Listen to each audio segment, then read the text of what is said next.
Kai here with Kai Taku, and I am so excited to share with you all my review of Escaping Exodus Symbiosis. So I recently did a review of Escaping Exodus, and I will link it up here, and that is the first installment in the Nikki Drayden's duology.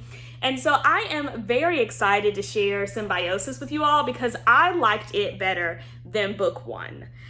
Book one, I had some qualms with a couple of choices that the author made, and those choices kind of distracted me from fully enjoying the book. I loved the world building.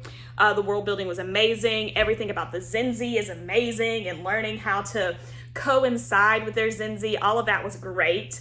But I was distracted by other things, which I mentioned in my video about just having some qualms about some of the choices. Book two, while I still have some qualms, they were not as glaring and distracting as book one, and so I enjoyed book two so much better than I enjoyed book one. Book two, we have a prologue that starts a couple of months after the end of book one. We've got Doka, who is trying to, and this is spoilers for book one, so if you haven't read it, there are some spoilers for book one in this review. But we join Doka as he is trying to come to terms with his power. He is now the matriarch, the head of the matriarch of our Zenzi, and this is him trying to figure out and take everything on his shoulders of how he's going to keep his people to survive without the need to cull another Zenzi. So after the prologue, we then end up 3 years into the future. So of course, a lot has happened in 3 years. So first off, we've got Doka and Seska, and they are still technically married, but instead of them being in the same 2 women, 1 man pod, she's moved to another pod of their 3-person pod. So they're still technically married, so he can keep his title as matriarch, but now she can marry Adala. So we've now got her and Adala as their little pod, so they're missing a man.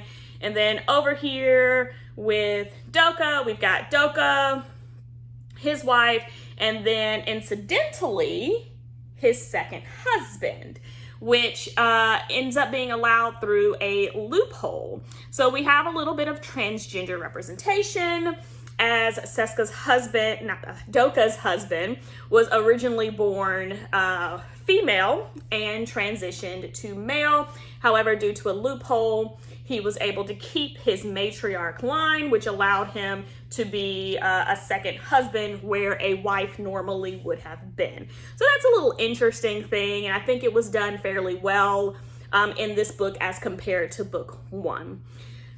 Book two is very interesting. So for book one, we had Seska and Adala's dual point of view, and so for book two, we now have Doka and Seska's dual point of view. So each chapter flips back and forth between the two of them. We get to see more of the world, we get to see more of the Zenzi, and then one of the things I really love is we get to see more of the cultures of the other Zenzi. So of course, the humans of the world, when they left, we have so many different populations here on Earth. Those different populations left, and they've all culled and colonized their own Zenzi. So it's very interesting getting to see the different populations, the different races, the different people on the other Zenzi, and how they are all running their Zenzis differently, and seeing what may or may not be a good thing versus a bad thing in their various societies. And so we're getting a chance to see, as Doka has been doing well as matriarch, but people still do not want him as the head of their matriarchal society for obvious reasons. So we see him in a power struggle. We see Seska trying to come to terms with some of the trauma that she experienced in book one, trying to come to terms with her relationship.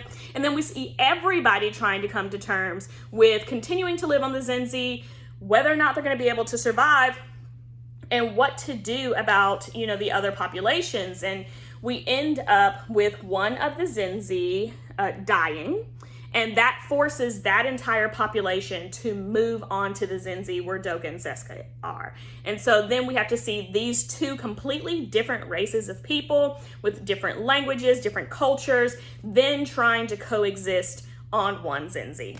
All in all, Great book. I really enjoyed the building of the characters. I think that I felt more involved with the characters in this book than I did book one.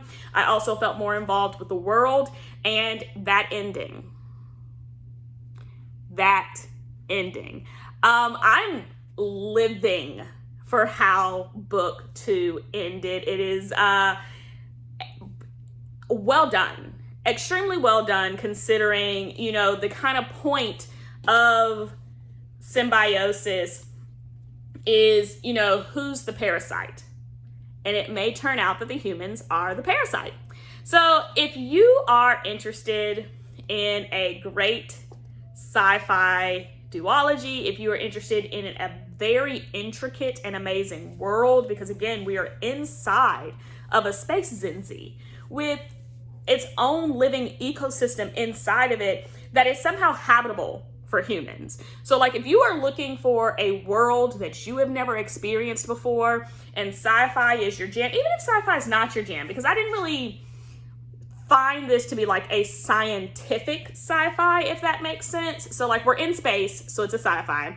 We are colonizing space beasts and coming up with the machinery and the equipment and the technology to do that. So it's a sci-fi. But the story really doesn't read like your traditional science-based science fiction book. So I was very excited about that, and it made it easier for me to immerse myself in the world. So I do think that this is a book that crosses genres and people will enjoy it. I definitely enjoyed book two much, much more than I enjoyed book one, and I would recommend it.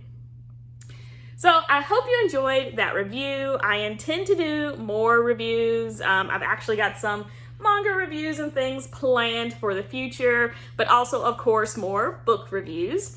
So I hope that you will stick around with me for those. So my question for today is, what is your favorite book? So I know on Escaping Exodus, I asked about whether or not you read sci-fi. What's your favorite book? Like, what is the book that you have read 2-3 times? You love it. It has nostalgia for you, whether it's a manga or a prose work, and you always keep coming back to it. So what is your favorite book? I would love to know. Make sure that you like, subscribe, hit the bell, all the standard YouTube things, and I will see you guys next time. Bye.